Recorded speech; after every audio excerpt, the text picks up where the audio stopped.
Bonsoir à toutes et bonsoir à tous. Avant de vous raconter une histoire d'horreur ce soir, parce que oui, je vous en ai écrit une belle, eh bien, j'ai un grand service à vous demander. Comme vous le savez, je suis DJ et je travaille dans le Nord.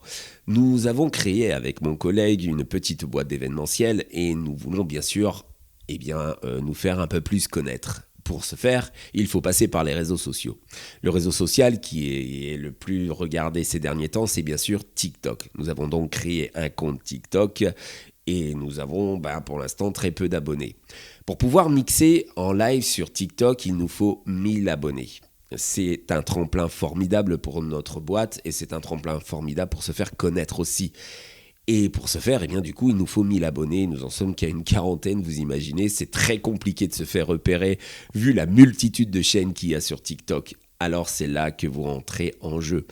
Oui, pour une fois, je vous demande un petit service. Si vous avez un compte TikTok, vous allez dans la description de cette vidéo. Je vous ai mis le lien direct de notre chaîne. Vous cliquez dessus, vous vous abonnez. Et ça va nous aider énormément. Après, bien sûr, si vous aimez ce genre de chaîne, vous pouvez venir écouter, regarder, liker ou tout simplement commenter. Ça nous fera super plaisir. Grâce à ça, si on arrive à avoir 1000 personnes, on pourra même mixer en live. Vous aurez donc l'occasion de me voir, de voir mon collègue travailler, de nous écouter, ce qui peut être aussi très sympa. Je profite un peu de la notoriété de ma chaîne sur YouTube et en horreur, ce qui n'a rien à voir, bien sûr, tout simplement pour vous demander ce petit coup de main. Je vous demande rarement des choses, mais là, si vous pouvez faire ça, vous seriez formidable. À toutes celles et ceux qui ont donc un compte TikTok, cliquez sur le lien qu'il y a dans la description de la chaîne, et puis, de la vidéo, de cette vidéo, vous aurez le petit lien dans la description. Et puis vous vous abonnez et après vous nous suivez et on passera certainement plein de bons moments. Ce sera en musique cette fois-là. À toutes celles et ceux qui le feront, je vous remercie déjà d'avance. Ce sera un énorme coup de main que vous pouvez me donner. Donc merci d'avance. Allez, j'en ai assez dit, je vous laisse profiter de la vidéo et de cette histoire terrifiante.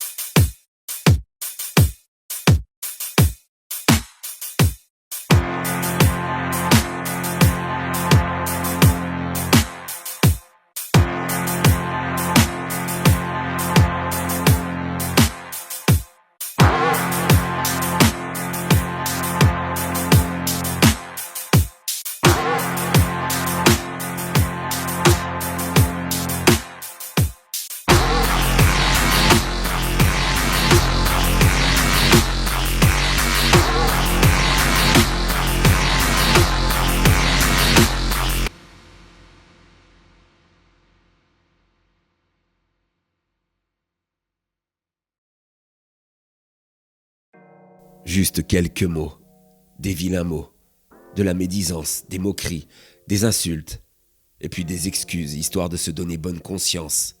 C'était pour ton bien que je t'ai dit ça. Je plaisantais, je ne le pensais pas, voyons. Tu vois, tu aurais dû m'écouter. Et voilà, tu vois ce qui arrive ? Je te l'avais dit. Mais fermez-la. Fermez-la définitivement. Tous ces mots reflètent bien cette société hypocrite dans laquelle nous évoluons depuis tant d'années. Reflet de l'âme humaine qui se tord un peu plus. C'est vrai quoi ? Regardez donc bien autour de vous. Depuis votre plus jeune âge, combien de paroles déplacées, blessantes vous ont été dites ? Et combien d'entre elles vous ont touché, vous ont affaibli, voire même peut-être mené à vos pires traumatismes ? Doit-on vraiment laisser faire tout ça ? Sommes-nous vraiment sur cette terre pour que notre existence serve à permettre à des petits frustrés de déverser une vague de haine et de moquerie, afin peut-être de combler un manque flagrant dans leur misérable existence ? Pire, le fait que ces personnes vous connaissent, voire vous sont même proches, leur donne-t-elle vraiment ce droit ? Moi je vous réponds, en aucun cas, non. Ma mère par exemple, elle n'avait pas ce droit. Aller dire à son fils qu'elle ne l'a jamais désiré, qu'il est comme son père, un lâche, et que vu son peu de connaissances scolaires et ses piètres résultats, il allait finir par ramasser des poubelles, dénigrant ainsi non seulement son propre enfant, mais aussi tout un corps de métier qui, ironie du sort, gagnait 2 fois son salaire, laissant comme sous-entendu que les manuels sont des illettrés, alors qu'elle l'était elle-même, irrespectueuse et idiote. Ouais, ça c'était ma mère. et mon professeur principal du collège. Un pleutre, toujours à étaler sa science afin de faire passer les autres pour des ignares. Mais la première preuve d'intelligence lorsqu'on le possède un tel savoir, n'est-elle pas justement de faire preuve d'humilité, plutôt que de traiter les autres comme des ânes selon ses propres mots? Abject comme personnage, n'est-ce pas? Ouais, tout au long de ma vie, j'en ai croisé des individus peu fréquentables. Je me souviens que lorsque j'étais enfant, mon jeu préféré était le roi du silence. Ce jeu qui consiste à ne plus faire de bruit, se taire. Je gagnais toujours. Et vous savez pourquoi? Parce que je préférais me taire plutôt que de dire des conneries. Et comme les autres ne savaient pas la fermer, ne pouvaient s'en empêcher, ils perdaient. C'est un peu comme ma première femme, tiens. Au début, sa jolie bouche s'ouvrait pour ne me dire que des jolies choses. Mais très vite, au bout de 4 ans de mariage, elle ne l'ouvrait plus que pour me faire des reproches. Elle avait épousé un minable, un bon à rien. Elle méritait tellement mieux. Elle était une princesse, elle devait dormir dans des draps de soie. On a bien sûr divorcé. Et finalement, aucun riche n'a voulu d'elle, ironie du sort. Très vite, retrouvant mon célibat, je me suis mis à arpenter les boîtes et les bars. Et là aussi, j'en ai entendu des horreurs. Rien qui ne m'a vraiment réconcilié avec l'humanité. Des faux potes, des fausses petites amies. Rien de bien folichon. Face à tout ça, je ne répondais jamais. J'étais le roi du silence, pour la raison que je vous ai déjà dit d'ailleurs. Après ça, je me suis rabattu sur le net. C'est comme ça qu'elle est entrée dans ma vie. La seule, l'unique amour de ma vie. Jolie, juste ce qu'il faut. Adorable, drôle et pas intéressée. Une lumière dans cette obscurité, un véritable bonheur.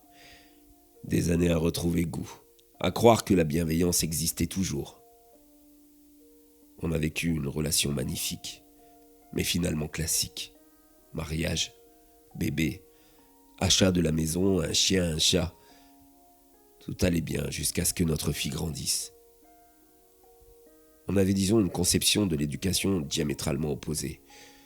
Et du coup, les premiers reproches ont fusé. Je voulais pour Ami, notre fille, une éducation stricte, afin de lui éviter de devenir une de ces pain-bêches siliconées des réseaux sociaux. Mais sa mère était, disons, plus tolérante et moderne. Et les disputes ont éclaté. Je ne la pensais pas capable de me dire toutes ces horreurs. Et pourtant, elle est allée loin, jusqu'à me lancer que mon esprit vieillot allait me mener tout droit en EHPAD, et de manière précoce. Est-ce ainsi que l'on parle à son mari? Mais le pire restait à venir. Arrivé à l'adolescence, Ami s'adressait à moi de la même manière, allant jusqu'à avoir en moi un grabataire, un vieux dans une chaise roulante. N'avez-vous pas l'impression que le monde ne tourne plus rond lorsqu'une enfant parle ainsi à son père? Et dire que petite, elle aimait jouer aussi au roi du silence et elle était plutôt bonne. Elle se taisait, elle ne disait pas toutes ces horreurs. Ça m'a fait tellement mal. C'est là, je crois, que j'ai décidé de ne plus vouloir rien entendre. Plus de mots, plus de vilains mots, plus de médisance, plus de moqueries, plus d'insultes et plus de ces fausses excuses. Alors j'ai agi, comme vous me l'avez toujours dit, mon cher psychologue. Prenez donc des notes, car vous allez en avoir besoin. Quoique je ne suis pas vraiment sûr. Ma mère tout d'abord. Son corps sans vie se trouve sur la rue de la Haute-Borne. Elle a la langue arrachée, la bouche cousue. Elle est morte, son cadavre est dans une benne, dans cet endroit dont elle dénigrait les travailleurs. C'est plutôt drôle, non? Monsieur Prépalot, mon professeur à l'autofascination disproportionnée, est dans le même état. Plus de langue, la bouche cousue. Vous le trouverez dans le coin de la classe de l'école primaire abandonnée du village à la sortie. Petit détail croustillant, il est au coin comme les mauvais élèves et porte un bonnet d'âne. Un peu d'humour n'a jamais fait de mal. Par contre, j'ai dépensé aussi sans compter pour un déguisement de princesse adulte. Pour une fois que j'ai mis les moyens d'ailleurs pour satisfaire ma vénale d'ex-compagne. Vous savez quoi, elle a tout salopé sa robe avec le sang qui coulait de sa bouche. J'ai dû mal coudre celle-ci. Vous la trouverez dans des draps de soie, sur un lit de la vieille villa de Loret-du-Bois, celle dont les proprios sont morts récemment. Enfin, vous trouverez Amy, ma fille, telle que je l'ai toujours voulu, tenue stricte d'une demoiselle qui se respecte, les cheveux tirés à 4 épingles, studieuse, assise devant son bureau, chez moi, langue arrachée et bouche cousue. Elle était venue pour les vacances. Elle sera calme, silencieuse, enfin. J'ai épargné l'amour de ma vie, malgré notre rupture et nos différends. Peut-être parce qu'elle a su se taire à temps, ou par respect pour notre histoire, à vrai dire, je ne le sais même pas moi-même.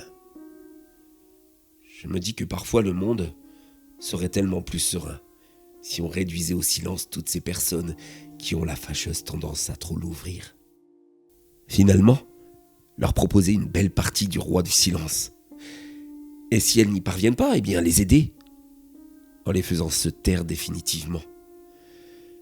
Mais je bavarde alors qu'il me reste tant à faire. À commencer par vous, cher psychologue.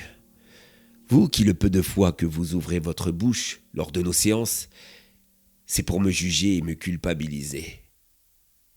Il est temps à votre tour de jouer avec moi, roi du silence. Que la partie commence.